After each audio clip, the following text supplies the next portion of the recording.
Cuando encontraba palabras tuyas, las devoraba.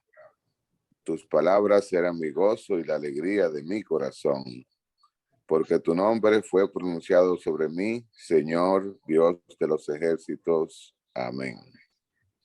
Amén. Gracias, Señor. Gracias. Bien. Dios nos habla.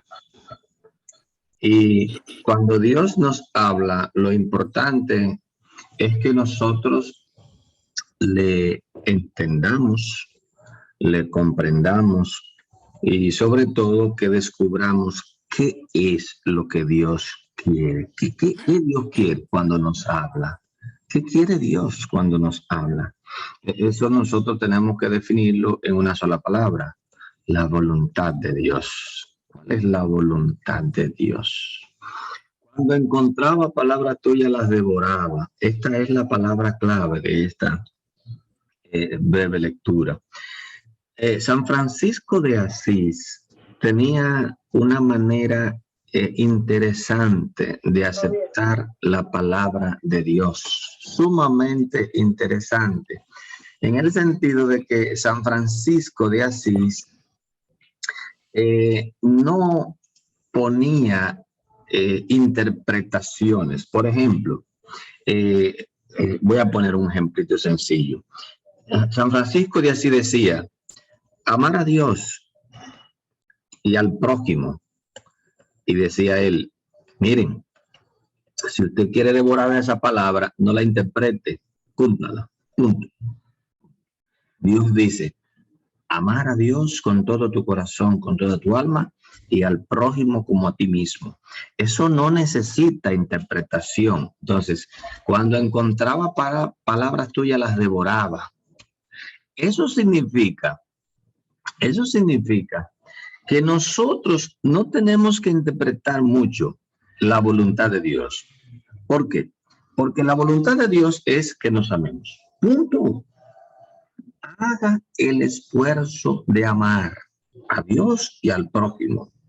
Obligue a su corazón a amar a Dios y al prójimo.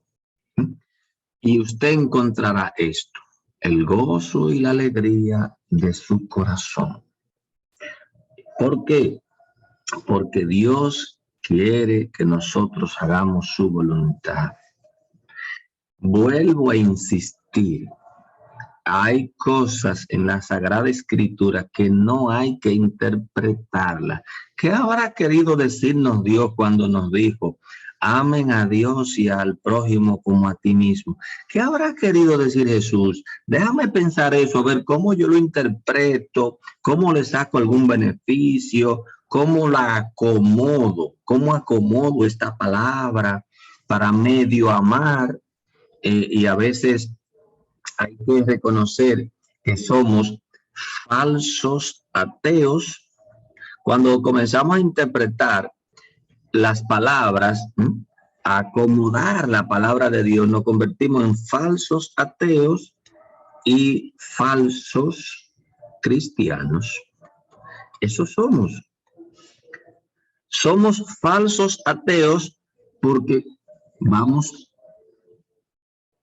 a la iglesia, pero somos falsos cristianos porque no cumplimos lo que Jesús nos está pidiendo. Y ahora no se sabe si somos ateos o somos cristianos. Somos falsos en las dos cosas. Decimos que creemos en Dios, por eso somos falsos ateos. Pero somos falsos cristianos porque no hacemos lo que Dios quiere.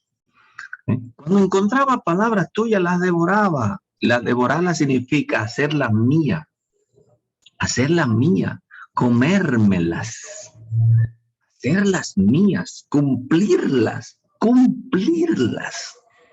Eso es lo que San Francisco de Asís le decía a sus discípulos: no la interpreten, cúmplanla, hagan la voluntad de Dios según esa palabra.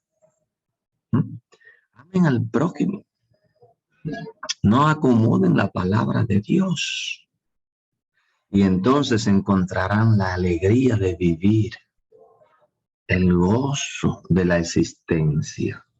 Jesús nos enseñó esto. Definitivamente, eso nos compromete a todos. No es tan fácil. Por eso necesitamos la fuerza que viene de lo alto para cumplir esto que Dios nos indica en esta breve lectura de hoy. Que el Señor nos ayude a todos a ser verdaderos cristianos. Y si no, a ser verdaderos ateos, como sea. El Señor nos ilumine. Amén.